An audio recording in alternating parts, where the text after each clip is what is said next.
অনেক বছর আগের কথা। মধুপুর গ্রামে কানাই নামে এক গরিব চাষি বসবাস করত। কানাইয়ের বউ ছিল মালতী। মালতী ঘরের কাজ সামলাতো আর কানাই চাষবাস করে দিন যাপন করত। কানাই আর মালতীর একমাত্র মেয়ের নাম ছিল মিনি। মিনি খুব সহজ সরল নিষ্পাপ এক শিশু ছিল।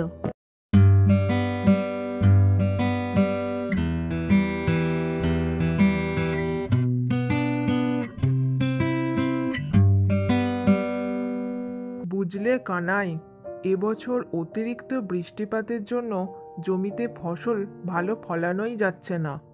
ভাবছি চাষবাস আর করব না। আমার ঘরে কিছু মুরগি আছে, ভাবছি মুরগির ব্যবসাই করব। তুমি কি করবে কানাই? হরিদা, তোমার নয় মুরগি আছে, আমার তো সেটুকুও নেই। তুমি তো জানো আমার অবস্থা কীরকম। আমাকে তো চাষবাস করতেই হবে, আর তাছাড়া তো কোনো উপায় নেই। কিন্তু কানাই, জমিতে যদি ফসলই না ফলল, তাহলে তুমি সেই ফসল বিক্রি করবে কি করে, আর বিক্রি থেকে টাকাই বা পাবে কি করে? তা তুমি ঠিকই বলেছ হরিদা, কিন্তু হরিদা, আমি যে খুবই গরিব। এই 2 কাঠা জমি ছাড়া আমার যে আর কিছুই নেই। আমি নিজেও জানি না স্ত্রী আর সন্তানকে কি খাওয়াবো। সেই জন্যই তো বলছি কানাই, বিষয়টা নিয়ে একটু ভেবে দেখো। আমি জানি হরিদা, তুমি সবসময় সৎ পরামর্শই দিয়েছ।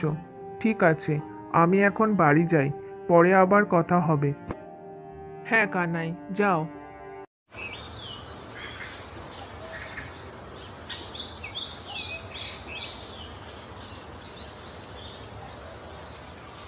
মালতী এদিকে দুপুরের খাবার রান্না করছিল। এমন সময় কানাই ঘরে এসে বলে, মালতী, ও মালতী, কোথায় গেলে? একবার এদিকে এসো। কি গো, এত তাড়াতাড়ি চলে এলে যে? একটু আগেই তো বেরোলে জমিতে চাষ করতে। তোমার শরীর ঠিক আছে তো? আর কি বলি গিন্নি, মনটা ভালো নেই। অতিরিক্ত বৃষ্টিপাতের জন্য যে কটা ফসলের বীজ জমিতে লাগিয়েছিলাম সমস্তই নষ্ট হয়ে গেছে। সে কি গো, কি বলছো তুমি? আমাদের মতো গরিব মানুষের ওই জমিটুকুই যে ভরসা, সেটুকু তো যদি চাষ না হয় তাহলে খাবো কি? আর মিনিকেই বা কি খেতে দেবো? সবই আমার কপাল গিন্নি, গরিব হয়ে জন্মানোটা বড়ই কষ্টকর।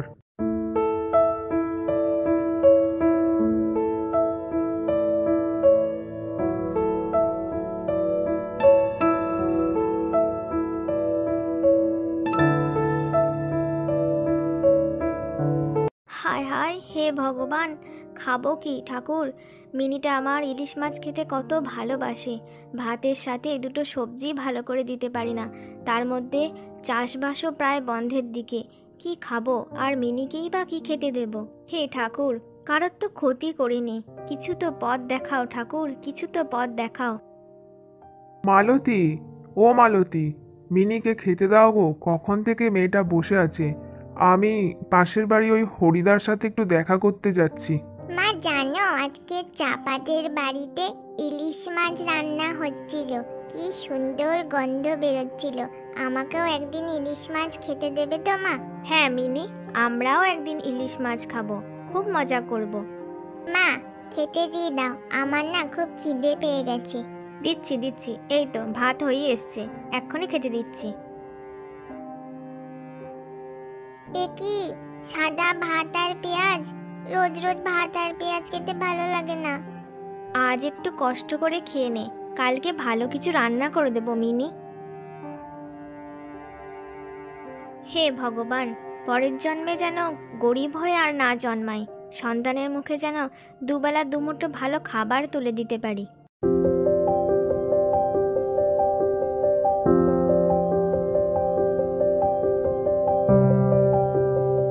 গ্রামের ওই জঙ্গলটা পেরোলেই তাল দিঘির পাড়, যাই ওখানেই যাই। ইস, কাল রাতে কত সুন্দর স্বপ্ন দেখলাম। তাল দিঘিতে কত ইলিশ মাছ পাওয়া যাচ্ছে। ইস, যদি দুটো ইলিশ মাছ পেতাম।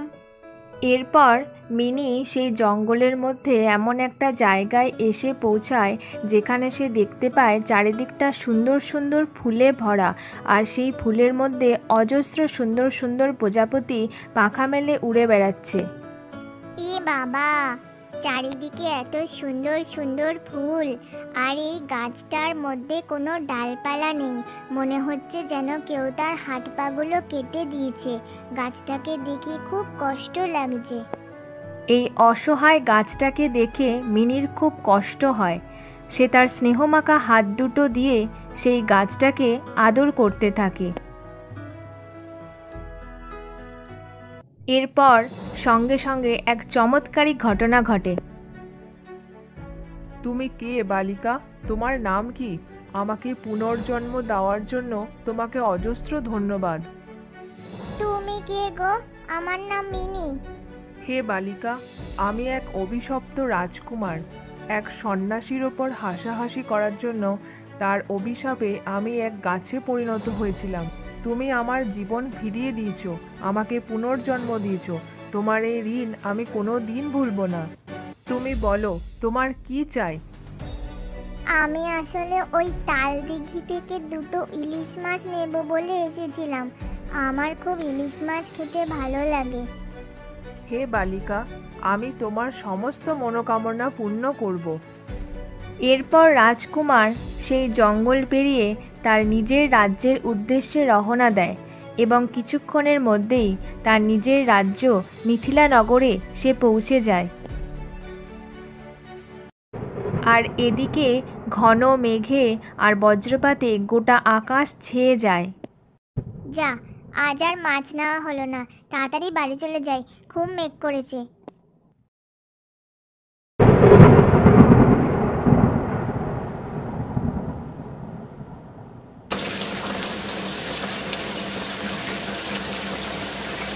ঘরে ফেরার পর মিনির খুব জ্বর এসে যায়। ওগো শুনছো? ওই যে বিকালে খেলতে গেল মিনি, তারপর এসেই জ্বরে পড়ে গেল। ওফ, এই মেয়েটাকে নিয়ে আর পারি না। এখন বর্ষাকাল, আবহাওয়া এমনিই ভালো নেই, এখন আবার বাইরে খেলতে যাওয়ার কি দরকার ছিল? ওগো, এখন এইসব কথা বলে কোনো লাভ হবে না। মিনি আমাদের একমাত্র মেয়ে। ওর শরীর ভালো না থাকলে আমারও যে মন ভালো থাকে না। তুমি তাড়াতাড়ি যাও, কোনো একটা ডাক্তারবাবুকে গিয়ে খবর দাও। আচ্ছা মালতী, তোমার মাথা টাথা কি খারাপ হয়ে গেল? তুমি জানো এই গ্রামে কোনো ডাক্তার নেই। আচ্ছা ঠিক আছে, আমি ওই চরকা বুড়ির কাছে যাচ্ছি। ওই চরকা বুড়ি কিছু টোটকা জানে, তার কাছেই যদি কিছু পাই নিয়ে আসছি। হ্যাঁ হ্যাঁ, তাড়াতাড়ি যাও, আর দেরি না করে আমার মেয়েটার জন্য কিছু একটা ব্যবস্থা করো।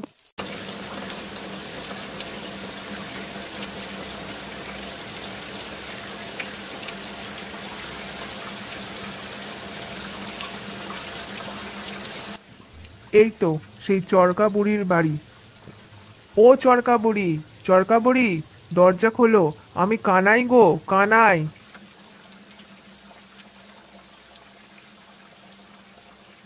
এত রাতে এইখানে কি মনে করে বাবা? চরকা বুড়ি, আমার মেয়ের খুব জ্বর, তুমি কিছু একটা টোটকা অন্তত দাও। এইখানে দাঁড়া, আমি এখনই নিয়ে আসছি।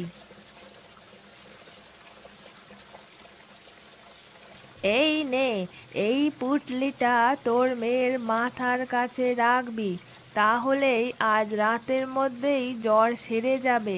তুমি আমার অনেক উপকার করলে চরকা বুড়ি, এখন আমি যাই, তাড়াতাড়ি চলে যাই।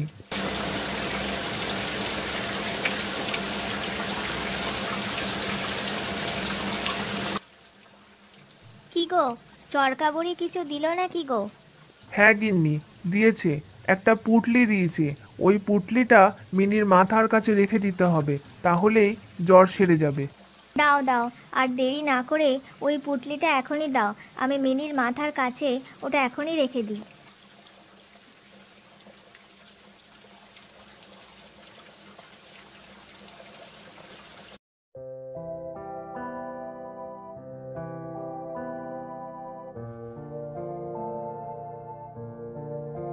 মিনি, ওঠ, সকাল হয়ে গেছে। কিরে, শরীর কেমন আছে?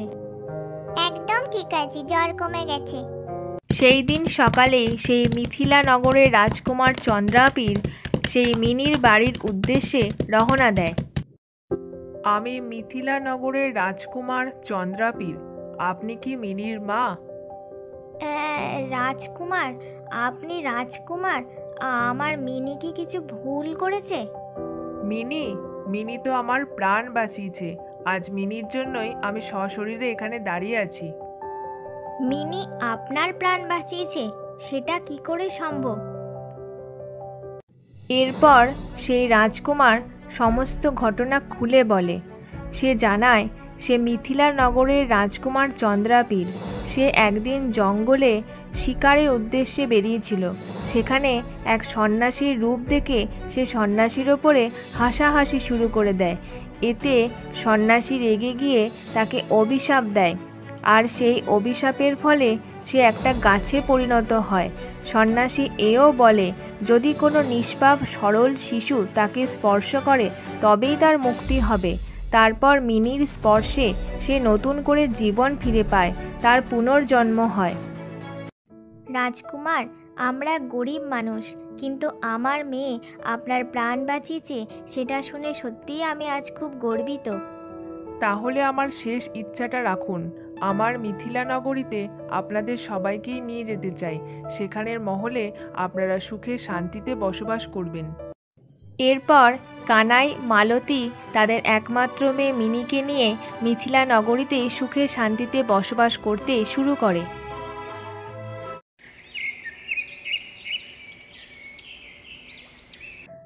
অনেক বছর আগের কথা।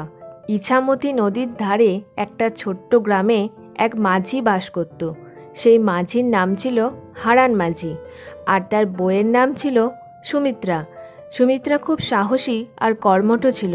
তাদের একমাত্র মেয়ে ছিল মীরা।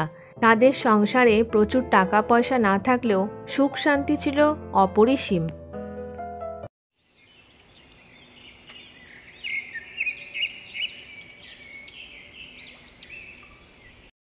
কই গো সুমিত্রা, তাড়াতাড়ি খেতে দাও। আমাকে যে নদীর ঘাটে যেতে হবে। কই গো, কোথায় গেলে? হরে কৃষ্ণ কৃষ্ণ কৃষ্ণ হরে হরে, হরে রাম রাম রাম হরে হরে।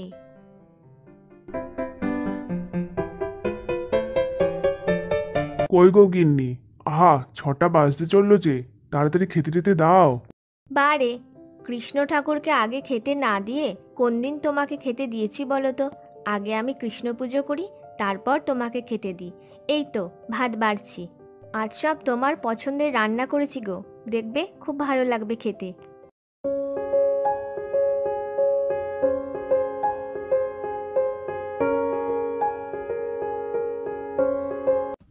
আহ, বেশ ভালোই খেলাম। যাই, এবার বেরিয়ে পড়ি তাড়াতাড়ি। নদীর ধারে বসে ঠান্ডা হাওয়ায় বেশ কিছুক্ষণ গাটা জুড়িয়ে নিই।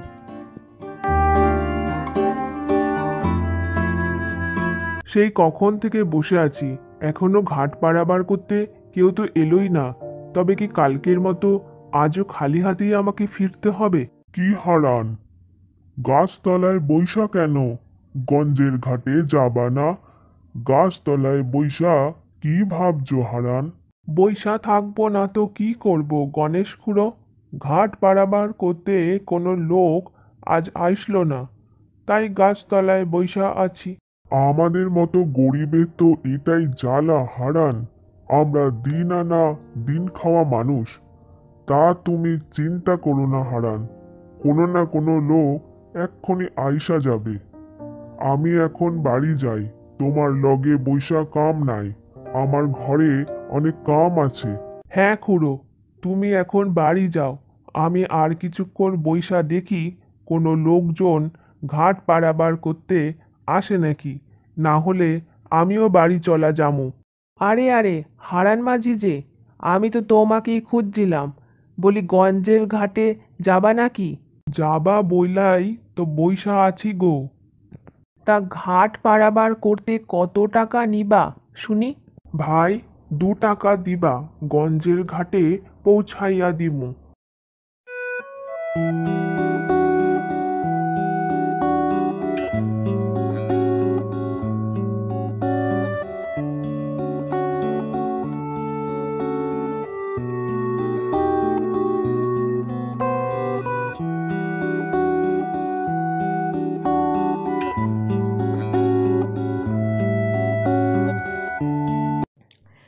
কথায় বলে না যে সুসময় বেশি দিন থাকে না, হারান মাঝির সাথেও সেটাই হলো।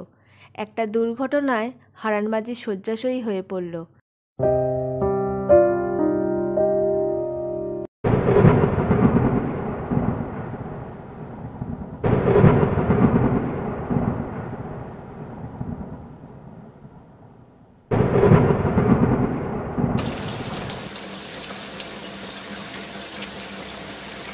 তুমি তো জানো ঠাকুর, আমি কোনো পরিস্থিতিতেই হার মানার মেয়ে নই। আমি চিরকাল ভক্তির সহকারে তোমাকে বিশ্বাস করে এসেছি, আর পরেও সেটাই করব। আমাকে আশীর্বাদ করো ঠাকুর, সংসারের সব দায়িত্ব যেন এবার আমি নিজের কাঁধে নিতে পারি, আর আমার অসুস্থ স্বামী যেন খুব তাড়াতাড়ি সুস্থ হয়ে যায়।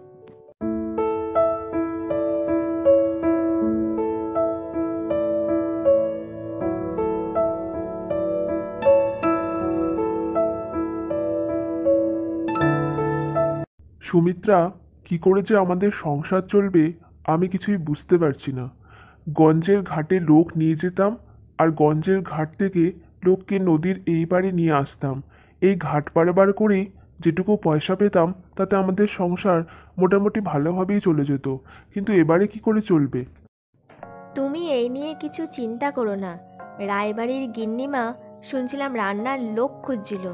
তাহলে আমি ভাবছি কালকে একবার যাব আর গিন্নিমার সাথে কথা বলবো। তুমি তো জানো আমি রান্নাবান্না বেশ ভালোই জানি। রায়বাড়ির গিন্নিমা সে তো বড় দজ্জাল মহিলা। এই নিয়ে যে তার ঘরে কত রান্নার লোক এলো আর গেল তার হিসাব নেই। সে দজ্জাল হোক আর যাই হোক, আমি রান্নাবান্না করে দেব, আর গিন্নিমা যে পয়সা দেবে তাতে আমাদের সংসারটা তো চলে যাবে, আমরা খেয়ে পড়ে তো বাঁচতে পারবো।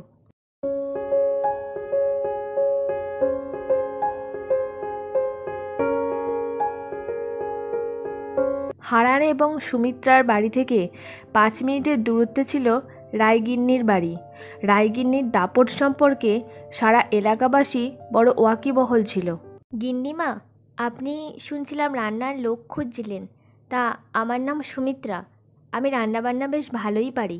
আচ্ছা, তা আমি যেদিন যা বলবো সেইগুলোই কিন্তু রান্না করে দিতে হবে, আর মাসে 20 টাকা দেব। যদি রাজি থাকো তাহলে আজ থেকেই রান্নার কাজে নেমে পড়ো। জয় শ্রীকৃষ্ণা, জয় শ্রীকৃষ্ণা। রান্নাটা যেন ভালো হয় ঠাকুর। এই রান্নার ওপরই আমার এখন সংসার চালানোর দায়িত্ব এসে পড়েছে।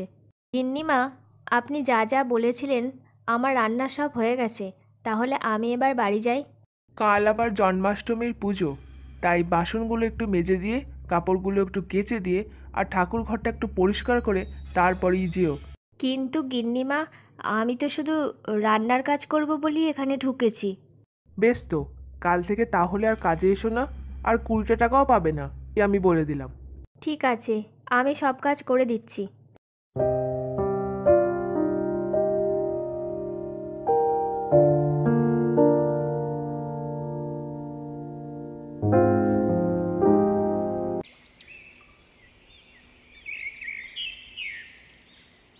কাজ থেকে ফিরে সুমিত্রা আর তার মেয়ে মীরা গল্প করতে বসে। মা, ও মা, কাল তো জন্মাষ্টমী। তুমি অন্যবার কি সুন্দর তালের বড়া করে দাও, এবারে আমাকে একটু তালের বড়া করে দেবে? আমি একটু তালের বড়া খাবো। মীরা, তালের বড়া করতে গেলে নারকোল, কলা, ময়দা, চিনি অনেক কিছু লাগে। আমার তো ওসব কেনার টাকা এখন নেই। গিন্নিমা প্রথম মাসের টাকা এখনও আমাকে হাতে দেয়নি। এইবারটা একটু কষ্ট করে নে, পরের বার আমি তোকে তালের বড়া করে খাওয়াবো। ঠিক আছে মা, তাই হবে। বাবাও তো বিছানায় শুয়ে আছে, কি আর করা যাবে।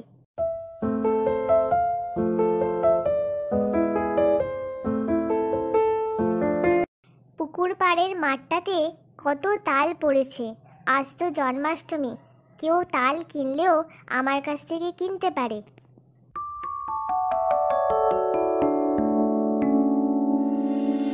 এরপর মীরা একটা করে তাল তুলে নিয়ে ঝুড়িতে রাখে আর মন্দিরের কাছে গিয়ে বসে, যদি তার তাল একটু কেউ কেনে এই আশায়। তাল নেবে গো তাল, মাত্র 2 টাকায় তাল দেব। তাল নেবে গো তাল।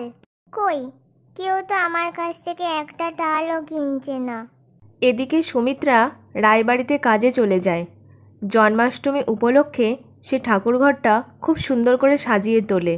এরপর সে মনে মনে ঠাকুরকে ডাকতে থাকে, হরে কৃষ্ণ কৃষ্ণ কৃষ্ণ হরে হরে, হরে রাম রাম রাম হরে হরে।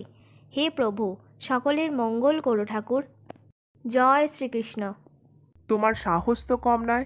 আমারই ঠাকুর ঘরে ঢুকে আমার পুজো দেওয়ার আগে তুমি ঠাকুরের কাছে মন্ত্র বিড়বিড় করছো, আবার আমার সামনে দাঁড়িয়ে আছো। এক্ষুনি তুমি ঘর থেকে বেরিয়ে যাও। না না গিন্নিমা, আপনি ভুল বুঝছেন। আজ জন্মাষ্টমী, আমি তো কেবল ঠাকুর প্রণাম করেছি। কাজের মেয়ের মতোই থাকবে, বেশি মাথায় ওঠার চেষ্টা করবে না, কেমন? তোমার কৃষ্ণ ঠাকুর যদি অতই তোমাকে কৃপা করতো তাহলে তুমি গরিব ঘরে জন্মাতে না, রাজরানী হয়ে জন্মাতে। কথাটা মাথায় রেখো। আমার দুটো পয়সা কম, তাই আমি গরিব। এখানে আমার ভগবানের কোনো দোষ নেই। আর কৃষ্ণ ভগবান সকলের জন্য, তিনি সকলের সাথে সর্বদা আছেন। আপনি আমাকে হয়তো কাজে রাখবেন না, সেটা আমি খুব ভালো করেই বুঝে গেছি, কিন্তু আমার কৃষ্ণ ঠাকুরের ওপর দৃঢ় বিশ্বাস আছে। তিনি কিছু না কিছু পথ নিশ্চয়ই দেখিয়ে দেবেন। যত বড় মুখ নয় তত বড় কথা। এবার আমার বাড়ির পথ ধরে তুমি বিদায় হও। কি ছোট মন, যে কটা দিন কাজ করলাম তার টাকাটাও অবধি দিল না। হে ভগবান, তুমি দেখো ঠাকুর।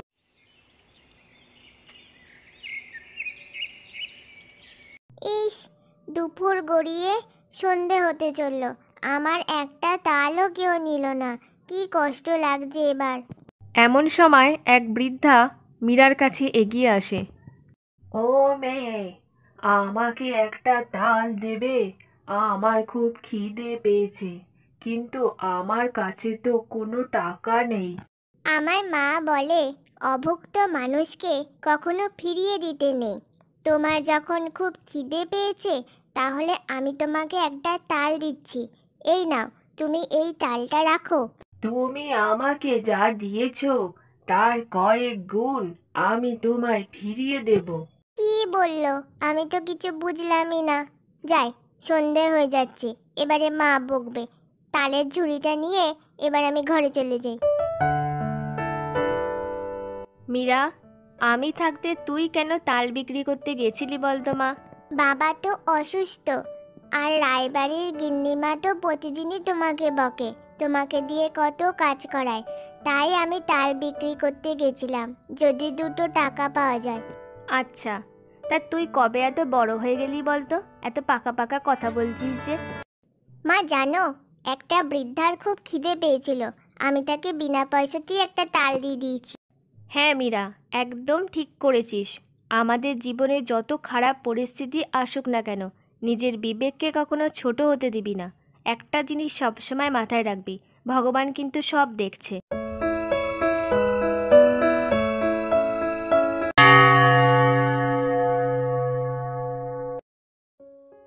তোদের সব কষ্ট আজ থেকে দূর হয়ে যাবে। তোদের ভালো কর্ম ভালো ফল নিয়ে এসেছে। এই দেখ, এই তালকে আমি সোনার তালে পরিণত করলাম। আমি যে তোর আরাধ্য দেবতা শ্রীকৃষ্ণ।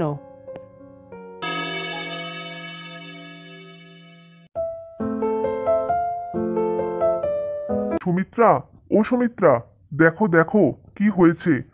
আমি কাল রাতেই পুরো ঠিক হয়ে গেলাম, আর পুরো উঠেও দাঁড়িয়ে পড়লাম। আর এই দেখো, এক ঝুড়ি সোনার তাল। আমি সব বুঝতে পেরেছি গো, সব বুঝতে পেরেছি। এ হলো শ্রীকৃষ্ণের লীলা। তিনি এসেছিলেন আমার মীরার কাছে। যে কাল এসেছিল, তার মানে সে আমার গিরিধারী গোপাল ছাড়া আর কেউ নয়। সত্যি গিন্নি, শ্রীকৃষ্ণের লীলা বোঝা দায়। তিনি কখন যে কি চমৎকার করে ফেলেন তিনিই জানেন। হে প্রভু, এবছরের জন্মাষ্টমী আমার কাছে চিরস্মরণীয় হয়ে থাকবে। এই উপহার আমি কোনো দিন ভুলব না। এরপর তারা একটা সুন্দর পাকা বাড়ি তৈরি করে সুখে শান্তিতে বসবাস করতে থাকে।